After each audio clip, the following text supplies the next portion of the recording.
Bonjour à tous et bienvenue sur Apprendre le français. Dans la vidéo d'aujourd'hui, nous allons aborder un défi courant.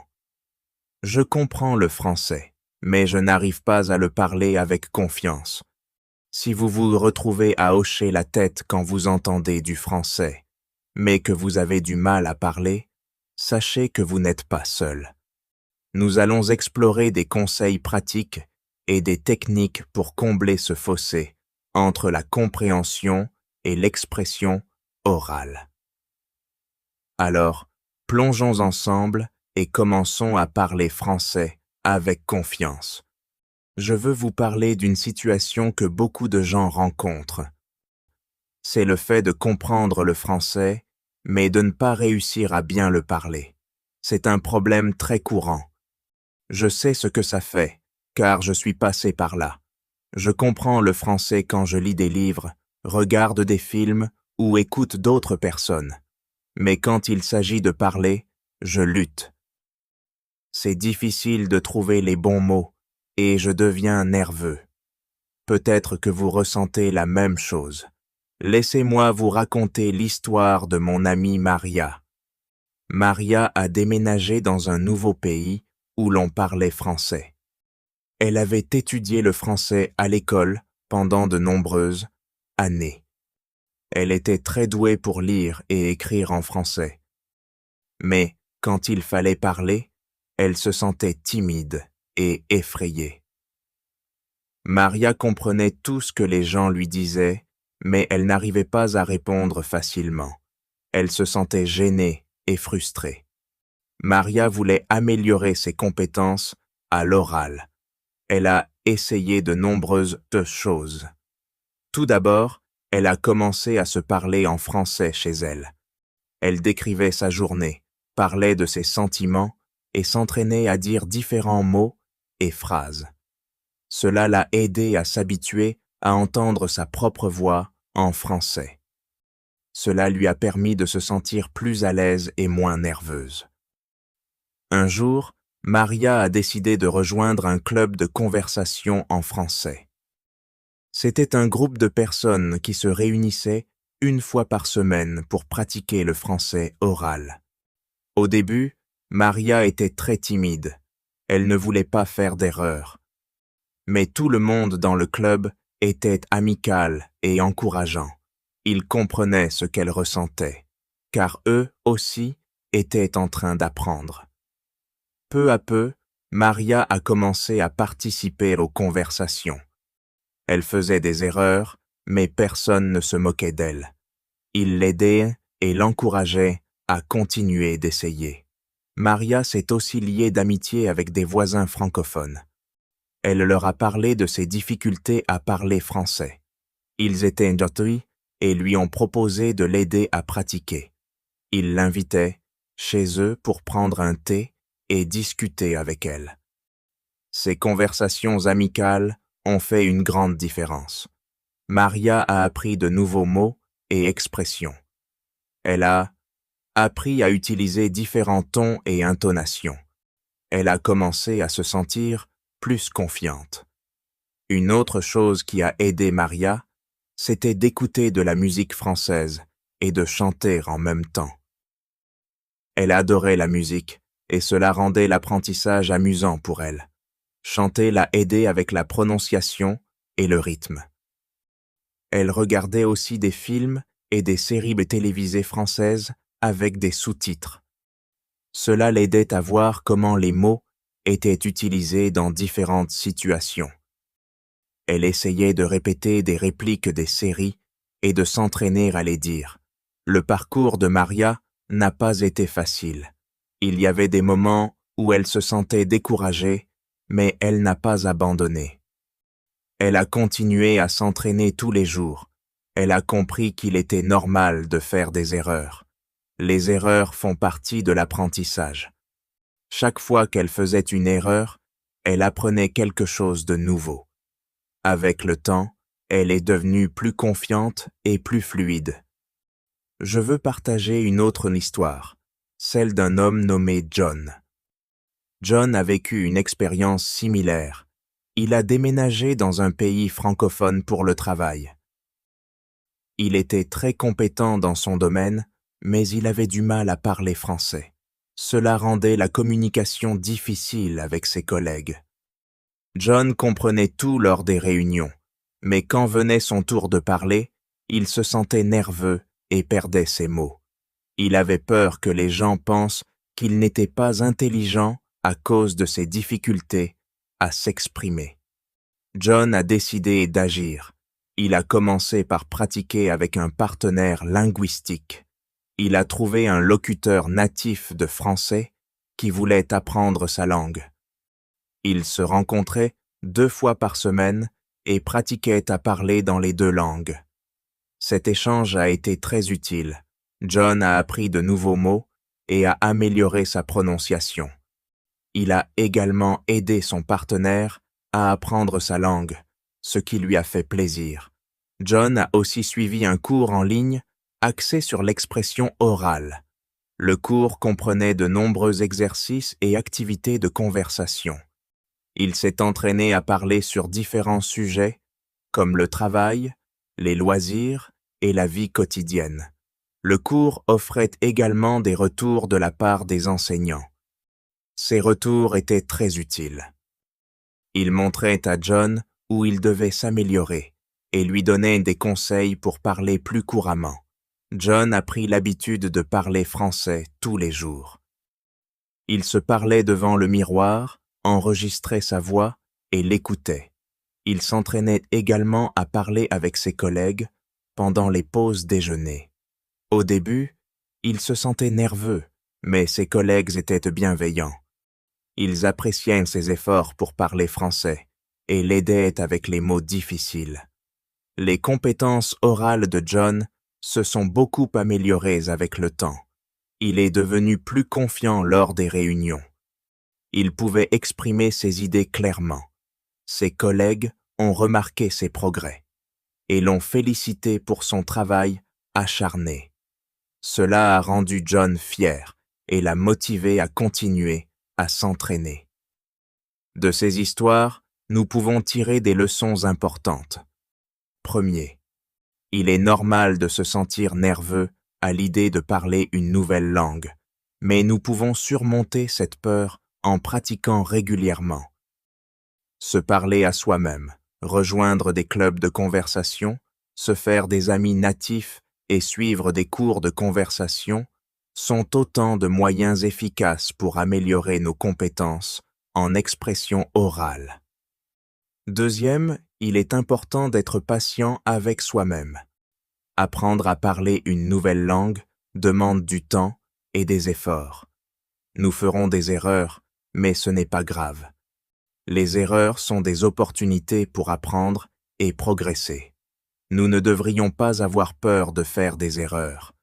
Au contraire, nous devrions les considérer comme une partie naturelle du processus d'apprentissage. Troisième, avoir un environnement bienveillant est très utile. S'entourer de personnes qui nous encouragent et nous aident peut faire une grande différence. Elles peuvent nous donner la confiance nécessaire pour continuer et ne pas abandonner. Enfin, nous devrions trouver des moyens de rendre l'apprentissage amusant. Écouter de la musique, regarder des films et pratiquer des activités que nous aimons peuvent rendre le processus d'apprentissage plus agréable. Quand nous apprécions ce que nous faisons, nous avons plus de chances de persévérer et de progresser plus rapidement. J'espère que ces histoires et conseils vous inspireront. Si vous comprenez le français, mais avez du mal à le parler, rappelez-vous que vous n'êtes pas seul. Beaucoup de gens ont affronté le même défi et l'ont surmonté. Avec de la pratique, de la patience et du soutien, vous pouvez aussi améliorer vos compétences en expression orale. Continuez d'essayer et ne vous découragez pas. Vous verrez des progrès avec le temps. Après plusieurs mois de pratique, les compétences en expression orale de Maria s'étaient beaucoup améliorées.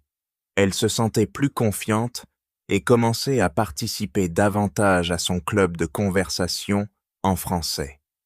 Elle avait même fait un petit discours devant le groupe, partageant son parcours et les progrès qu'elle avait réalisés. Tout le monde a applaudi et la félicité. C'était un grand moment pour Maria. Elle était fière et se rendait compte du chemin parcouru. Le travail de Maria exigeait qu'elle parle avec les clients en français. Avant, elle se sentait anxieuse et essayait d'éviter les longues conversations. Mais maintenant, elle se sentait plus à l'aise. Elle commençait à apprécier parler aux clients, leur demander comment s'était passée leur journée et les aider avec leurs questions. Son patron remarqua ses progrès et la félicita pour ses efforts. Cela motiva encore plus Maria à continuer de pratiquer et à améliorer son français. Un jour, Maria reçut une invitation à une fête organisée par l'un de ses amis francophones. Elle était excitée mais aussi un peu nerveuse. Elle voulait faire bonne impression et pouvoir discuter facilement avec tout le monde. À la fête, elle rencontra beaucoup de nouvelles personnes. Elle se présenta et entama des conversations. Elle fit quelques erreurs, mais personne ne s'en souciait. Tout le monde était gentil et patient. À la fin de la soirée, Maria avait noué plusieurs nouvelles amitiés et se sentait très heureuse. John continua également à progresser. Son cours de conversation en ligne comportait un projet final où il devait faire une présentation. John choisit un sujet qui le passionnait et travailla dur sur sa présentation. Il s'entraîna plusieurs fois en s'enregistrant et en apportant des améliorations. Le jour de la présentation arriva. Il se sentit nerveux, mais prêt. Il parla avec confiance et clarté. Ses professeurs et camarades de classe furent impressionnés. Ils lui donnèrent sans doute des retours positifs et l'encouragèrent à continuer de pratiquer. Les compétences en expression orale de John l'aidèrent également au travail. Il put participer davantage aux réunions, partager ses idées et contribuer aux discussions. Son patron remarqua ses progrès et lui donna plus de responsabilités. John se sentit fier de lui-même. Il réalisa que tout son travail acharné portait ses fruits. Il continua de pratiquer chaque jour, sachant qu'il devenait de plus en plus compétent. Maria et John découvrirent que leur vie s'était améliorée à mesure que leurs compétences en français se développaient. Ils se sentaient plus confiants et plus heureux. Ils s'étaient fait de nouveaux amis, avaient mieux réussi dans leur travail et appréciaient davantage leurs interactions quotidiennes. Ils savaient que le voyage n'était pas terminé et qu'ils devaient continuer à pratiquer, mais ils savaient aussi qu'ils avaient les compétences et la détermination nécessaires pour continuer à progresser. Pour tous ceux qui comprennent le français, mais ont du mal à le parler, je veux dire ceci: ne baissez pas les bras. Continuez à pratiquer et n'ayez pas peur de faire des erreurs. Trouvez des moyens de pratiquer l'expression orale tous les jours. Parlez à vous-même, rejoignez des groupes de conversation, faites-vous des amis francophones et suivez des cours de conversation. Soyez patient avec vous-même et célébrez vos progrès, même s'ils semblent petits. Rappelez-vous que chaque erreur est une opportunité d'apprentissage et que chaque séance de pratique vous rapproche un peu plus de la fluidité. J'espère que les histoires de Maria et John vous inspireront. Elles montrent qu'avec de la détermination et de la pratique, vous pouvez améliorer vos compétences en expression orale et atteindre vos objectifs. Maintenant, laissez-moi vous parler d'un autre ami à moi, Alex. Alex a déménagé dans un pays francophone pour ses études. Il était très bon en lecture et en écriture en français, mais, comme beaucoup d'autres, il trouvait la prise de parole très difficile. En classe, il comprenait tout ce que disait le professeur et il pouvait suivre les leçons, Mais lorsqu'il s'agissait de participer aux discussions ou de faire des présentations, il se sentait très nerveux. Son cœur se mettait à battre plus vite et il oubliait les mots qu'il voulait dire. Alex savait qu'il devait améliorer ses compétences en expression orale pour réussir dans ses études et se faire de nouveaux amis. Il décida de faire de petites étapes pour pratiquer l'expression orale. Chaque matin, il se tenait devant le miroir et parlait de ses projets pour la journée. Il pratiquait sa présentation, posait des questions et parlait de différents sujets. Cela l'aidait à s'habituer à parler français et à renforcer sa confiance en lui. Alex rejoignit également un groupe d'études avec certains de ses camarades de classe. Ils se réunissaient une fois par semaine pour discuter des leçons et s'entraider avec les devoirs. Au début, Alex était très silencieux. Il écoutait plus qu'il ne parlait, mais peu à peu, il commença à participer davantage. Il posait des questions, partageait ses idées et aidait ses camarades avec leurs questions. Le groupe d'études était très bienveillant et ils encouragèrent Alex à parler davantage. Cette pratique l'aida beaucoup. Alex adorait le sport, alors il décida de rejoindre une équipe de football locale. C'était une excellente façon pour lui de pratiquer le français tout en faisant quelque chose qu'il aimait. Il se fit de nombreux amis dans l'équipe et ils discutaient avant et après les matchs. Alex apprit beaucoup de nouveaux mots et expressions liés au football, et ses compétences en expression orale s'améliorèrent rapidement. L'une des choses les plus importantes qu'Alex fit fut d'arrêter de s'inquiéter de faire des erreurs.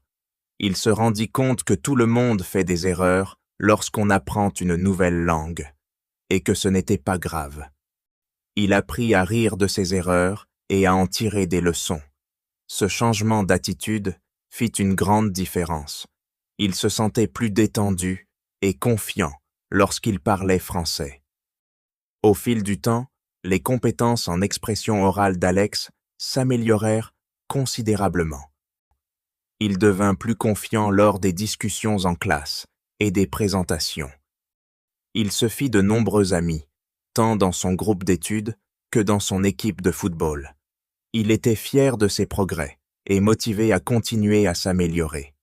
De l'histoire d'Alex, nous pouvons apprendre qu'il est important de faire de petites étapes et de pratiquer régulièrement.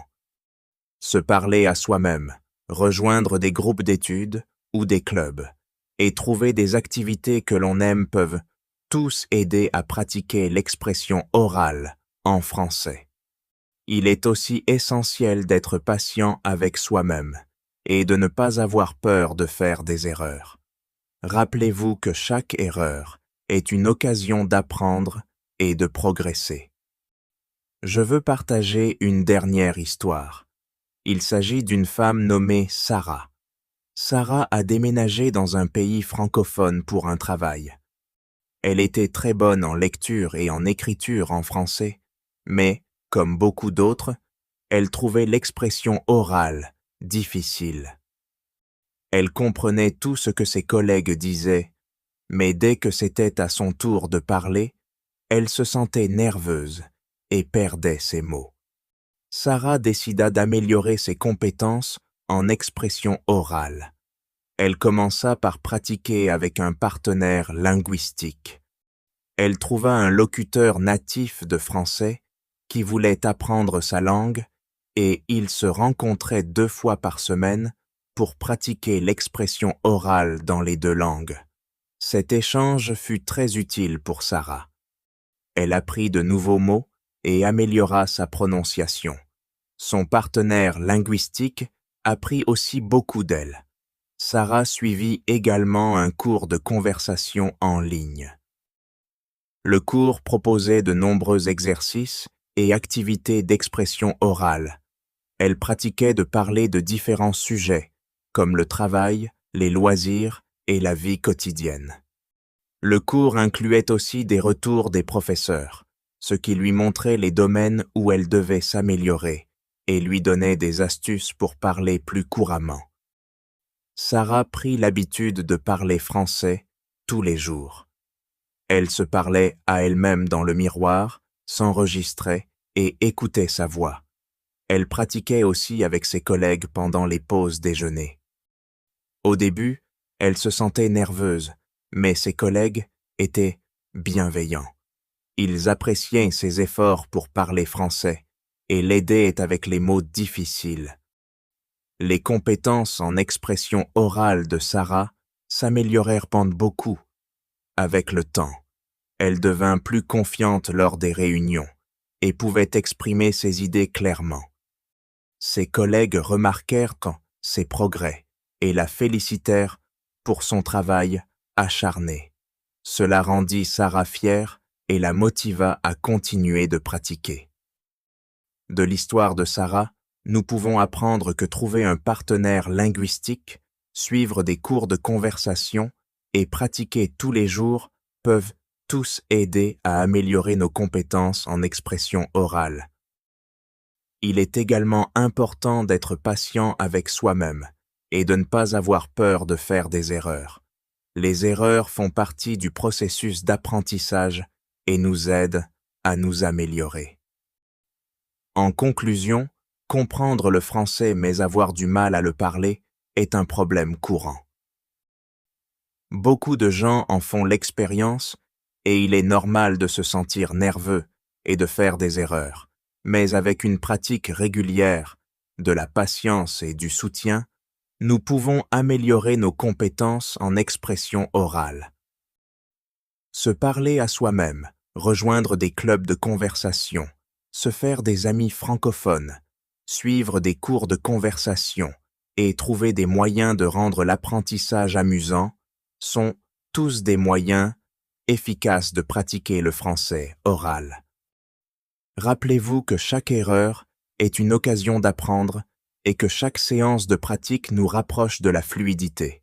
J'espère que les histoires de Maria, John, Alex et Sarah vous inspireront. Elles montrent qu'avec de la détermination et de la pratique, vous pouvez améliorer vos compétences en expression orale et atteindre vos objectifs. Continuez d'essayer, restez motivés et croyez en vous. Vous pouvez y arriver. Merci d'avoir écouté.